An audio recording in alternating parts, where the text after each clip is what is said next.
ETF index mutual funds నేర్చుకుని stock మార్కెట్లో రాణించాలనుకుంటున్నారా? వెంటనే ఈ నెంబర్కి కాల్ చేయండి. అమెరికాలో ఉద్యోగం లేదా అమెరికాలో ఉండడం తుమ్మితే ఊడిపోయే ముక్కులా మారిపోతుంది రోజు రోజుకి. ఇండియా వెళ్ళి 60 రోజుల్లో పైగా ఉంటే అమెరికాలోకి రానివ్వకుండా H1B వీసా ఉన్న వాళ్ళని కూడా వెనక్కి పంపిస్తున్నారనేది ఇప్పుడు సారాంశం. అమెరికాలో డొనాల్డ్ ట్రంప్ ప్రభుత్వం ఏర్పడిన తర్వాత ఇమిగ్రేషన్ నిబంధనల్ని కఠినతరం చేసింది. అలానే H1B రూల్స్ పైన కూడా అమెరికా ప్రభుత్వం ఫోకస్ పెట్టింది. ఇప్పుడు తాజాగా H1B ఉన్నప్పటికీ కూడా అమెరికాకి దూరంగా ఉంటే కనుక వీసా క్యాన్సిల్ అయ్యే ప్రమాదం ఉంది అనే సమాచారం మన వాళ్ళ గుండెల్లో గుబులు రేపుతోంది. అసలు ఏం జరుగుతుంది? ఈ నిబంధనలు నిజంగా ఉన్నాయా? దీనికి సంబంధించిన అనుభవాలు ఏంటి? ఒకసారి తెలుసుకునేటువంటి ప్రయత్నం చేద్దాం. మనం యుఎస్ నుంచి మనతో లైవ్లో జాయిన్ అయ్యారు భూమిరెడ్డి సాయి శ్రీనివాస్. అలానే సాయి శ్రీనివాస్ గారు అక్కడ రీసెర్చ్ స్కాలర్గా చేస్తున్నారు.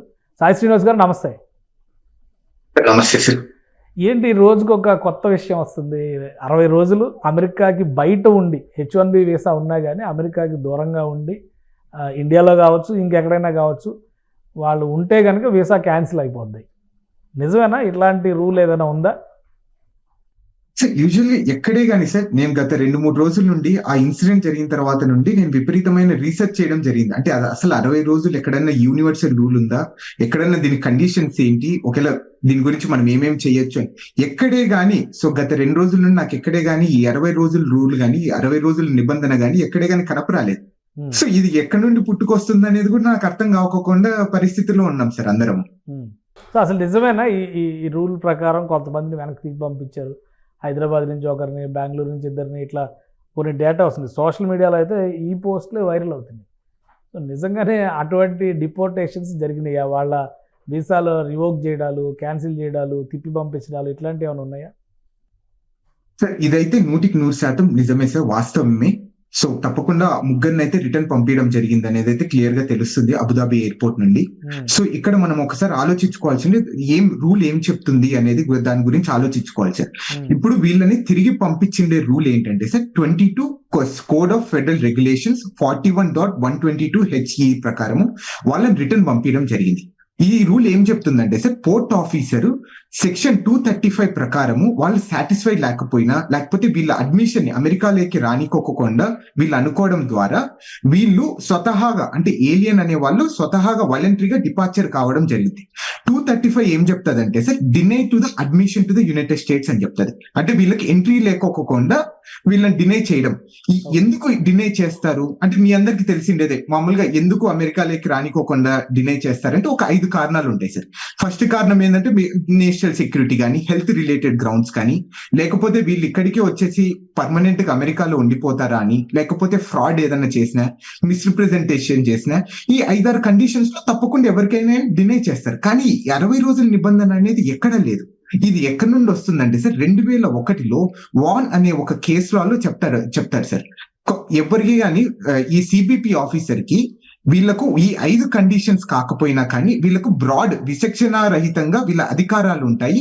ఈ 5 కండిషన్స్ కాకపోయినా కానీ మిగతా కండిషన్స్ ని వీళ్ళు స్వతహాగా తీసుకొని when they are facially and legitimate act అన్నప్పుడు వీళ్ళు ఏదైనా కానీ రూల్ తీసుకొని వాళ్ళ వీసా రివోక్ చేసే అధికారము సిబిపి ఆఫీసర్ కి ఇవ్వడం జరిగింది ఆ కేసు ద్వారా. దాని తర్వాతనే వీళ్ళన్ని సిబిపి ఆఫీసర్ ఏది చెప్పినా గానీ, వాళ్ళు ఏ విచక్షణ రహితంగా వాళ్ళు ఏదైనా అధికారాన్ని వాడి ఇట్లాంటివి చేసినా గానీ అది లీగలీ వ్యాలిడ్ అయిపోతుంది, ఫేషియలీ లెజిటిమేట్ అయిపోతుంది.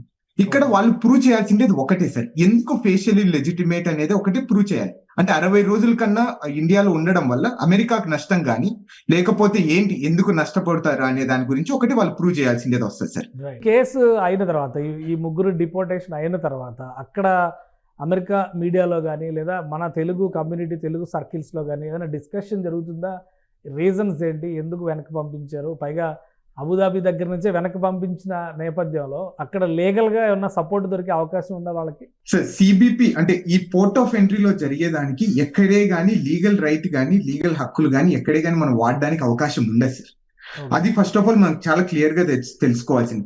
మీ అందరికి ఒకటే చెప్తున్నాను సార్ ఈ సందర్భంగా, వీసా అనేది హక్కు కాదు సార్, ఇట్స్ ఎ ప్రివిలేజ్.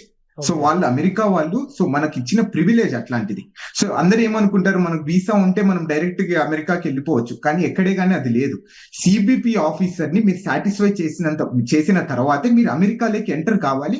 అమెరికాలో మీరు వచ్చిన పర్పస్ ని సాటిస్ఫై చేయగలరు. అంత దాని తర్వాతే మీరు ఏదైనా చేయగలరు తప్ప మీకు వీసా వచ్చినంత మాత్రం మీరు అమెరికాకు వచ్చేసి మాకు అధికారాలు ఉన్నాయి, హక్కులు ఉన్నాయనే దానికైతే అసలు లేదు సార్. ఇక్కడ ఇంకొకటి ఏంటంటే మీరు మంచి ఒక క్వశ్చన్ అడిగారు, అంటే ఏమన్నా మన కోర్టుకి వెళ్ళే అవకాశం ఉందా, ఏదైనా లీగల్ రైట్స్ ఉంటాయా అని. ఇక్కడ పోర్ట్ ఆఫ్ ఎంట్రీలో జరిగేదానికి ఎక్కడే గానీ లీగల్ రైట్స్ అనేది ఎక్కడ లేదు సార్. ఇది కంప్లీట్ గా ఎక్సెప్షన్. దీనికి ఎక్కడే గానీ జ్యుడిషియల్ రివ్యూ గానీ మీరు కోర్టుకి వెళ్ళి మా హక్కులు కాల రాస్తున్నారు వీళ్ళు అనే దానికి అసలు లేదు. ఎందుకంటే వీసా అనేది ఒక హక్కు కాదు, ఇట్స్ ప్రివిలేజ్. అది క్లియర్ గా చెప్పడం జరుగుతుంది సార్. కానీ అంటే ఇప్పుడు మరి వాళ్ళు ప్రాజెక్టుల మధ్యలో ఉండొచ్చు, ఆల్రెడీ కొన్ని కమిట్మెంట్స్ ఉండొచ్చు, అక్కడ కొంతకాలం ఉండి బయటకు వచ్చిన వాళ్ళు అయి ఉండొచ్చు. సో వాళ్ళ ప్రయోజనాలు కూడా ప్రొటెక్ట్ చేయాల్సినటువంటి అవసరం ఉంటుంది కదా. ఇది ఆ రకమైనటువంటి అవకాశం ఏమీ లేదా? అంటే ఆ రకమైన అవకాశం అయితే ప్రస్తుతానికైతే ఎక్కడ కనపరావడం లేదు సార్. అంటే ఇక్కడ మీరు క్లియర్ గా చూసుకుంటారు, అంటే ఇప్పుడు ఫర్ ఎగ్జాంపుల్ ఇప్పుడు ఏదైనా ఎమర్జెన్సీ ఉండి, ఫ్యామిలీ ఎమర్జెన్సీ ఉండి, ఎవరన్నా సో చావు బతుకుల్లో ఉండరు, లేకపోతే మనకి ఏదైనా యాక్సిడెంట్ జరిగి ఇండియాలో మనము దాన్ని రికవర్ కావడానికి 6-7 నెలలు టైం పడుతుంది. ఆ టైంలో పరిస్థితులు కూడా వీళ్ళు ఆలోచించుకోకుండా, ఈ ఎమర్జెన్సీ సిచ్యువేషన్స్ కూడా వీళ్ళు చూసుకోకుండా ఇలా వీసాని రివోక్ చేయడం అనేది నాకైతే కరెక్ట్ అనిపించడం లేదు.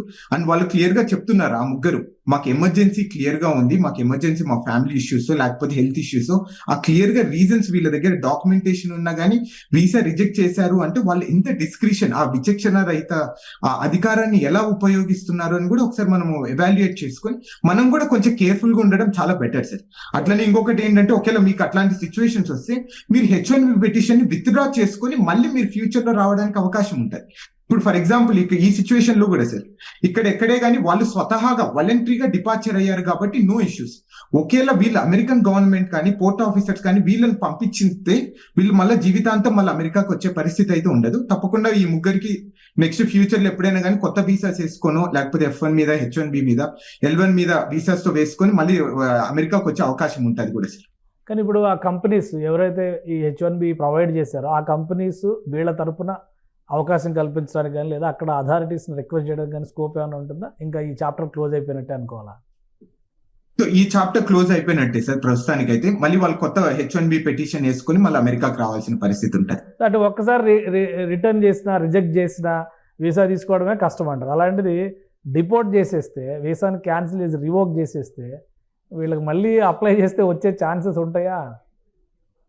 అదే సార్, ఇక్కడ కొంచెం ఒక లూప్ అనేది ఇక్కడ ఉంది సార్. ఇక్కడ ఏంటంటే వాళ్ళు వాలంటరీగా డిపార్చర్ అయ్యారు, అంటే వాళ్ళు డినై చేసిన తర్వాత వీళ్ళు స్వతహాగా వద్దొద్దు మాకేం చేయకండి మేమే వెళ్ళిపోతాం మా ఇండియాకి అనేది వాళ్ళు చాలా తెలివిగా చేయడం జరిగింది. అంటే సో దాని ద్వారా ఏమైపోతుంది అంటే నెక్స్ట్ ఫ్యూచర్ లో వచ్చే అవకాశం ఉంటుంది.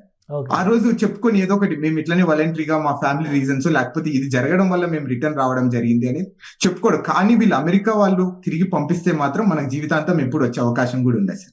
రైట్. అంటే ఇప్పుడున్న సిచ్యుయేషన్లో మీరు ఇచ్చేటువంటి సలహా ఏంటి? ఒకవైపు ఈ డ్రీమ్ అయితే చెల్లా చెదరైపోతుంది అనేటువంటి ఆందోళన ఉంది, ఇంకోవైపు నుంచి అమెరికాలో ఉన్న భారతీయులు కానీ అమెరికాలో జరుగుతున్నటువంటి పరిణామాలు కానీ మళ్ళీ అమెరికా రావాలి అనేటువంటి కళ ఇక కలగానే మిగిలిపోద్ది అనుకునేటువంటి వాళ్ళకి మీరు ఏం చెప్తారు?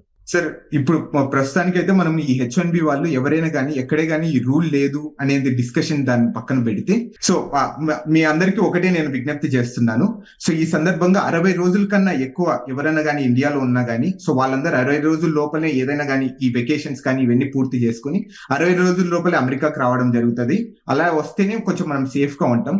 అలానే ప్రాపర్ డాక్యుమెంటేషన్ అనేది పెట్టుకోవడం అనేది నా సజెషన్. అంటే ఒక అటార్నీ దగ్గర నుండి కానీ లేకపోతే మీ ఎంప్లాయర్ దగ్గర నుండి కానీ, అలానే మీ పే స్లిప్స్ కానీ మీకు శాలరీ పడే డబ్బులు కానీ ఇవన్నీ క్లయింట్ రిలేషన్షిప్ కానీ ఈ డాక్యుమెంటేషన్ ప్రాపర్ గా పెట్టుకున్న తర్వాత మీ అటార్నీని మీ ఎంప్లాయర్ ని కన్సల్ట్ అయిన తర్వాతే మీరు ఈ ట్రావెల్ ప్లాన్స్ కానీ ఈ పోవడం కానీ రావడం కానీ చేస్తే చాలా బెటర్ గా ఉంటుందని అయితే నా విజ్ఞప్తి సార్ అందరికి. రైట్. ఇక జాబ్స్ కోసం ట్రై చేసే వాళ్ళకి H1B అనేది ఇప్పుడు ఆల్రెడీ 2 అంశాలు చెప్తున్నారు. నంబర్ తగ్గిపోతుంది అంటున్నారు, రూల్స్ స్ట్రిక్ట్ చేస్తారంటున్నారు.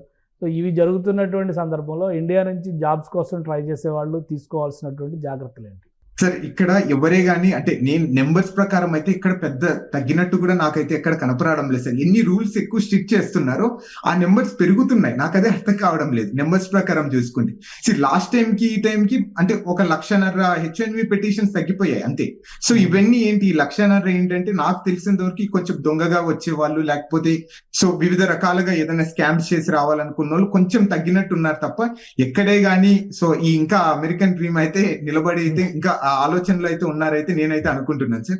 అంటే ఇప్పుడు వచ్చే వాళ్ళకు కూడా తప్పకుండా చాలా కేర్ఫుల్ గా సో మీరు ఏదైనా కానీ ప్రాపర్ ప్లానింగ్ తో ప్రాపర్ జాబ్ తోనే అమెరికాకు వస్తేనే మీకు అవకాశాలు ఉంటాయి. సో ఏదైనా కానీ ఒక ముందులాగా సో దొంగ సర్టిఫికేట్స్ పెట్టుకోను, లేకపోతే మీరు మొన్న చూసింటారు ఆల్మోస్ట్ సుమారు 5 మందిని మన హైదరాబాద్ లో అరెస్ట్ చేయడం జరిగింది దొంగ సర్టిఫికేట్ పెట్టుకున్నారని. అలాంటివి వచ్చే వాళ్ళకి మాత్రం అసలు అమెరికా అనేది కరెక్ట్ ప్లేస్ కాదు ఇప్పుడున్న పరిస్థితిలో. అలాంటివి అసలు చేయకండి అని అయితే నా suggestion sir. Right thank you Sai Srinivas గారు విశ్లేషణ ఇచ్చినందుకు. ఇది H1B వీసాలు ఉండి కూడా దేశం నుంచి అంటే అమెరికా నుంచి దూరంగా 60 రోజులు పైబడి ఉన్న వాళ్ళకి జరిగినటువంటి అనుభవం చూసిన తర్వాత చాలామంది ఆందోళన చెందుతున్నారు. అయితే రూల్స్ పరంగా డాక్యుమెంటేషన్ పరంగా ప్రాపర్గా ఉన్న వాళ్ళకి మాత్రం ఎలాంటి ఇబ్బందులు లేవని సాయి శ్రీనివాస్ విశ్లేషిస్తున్నారు.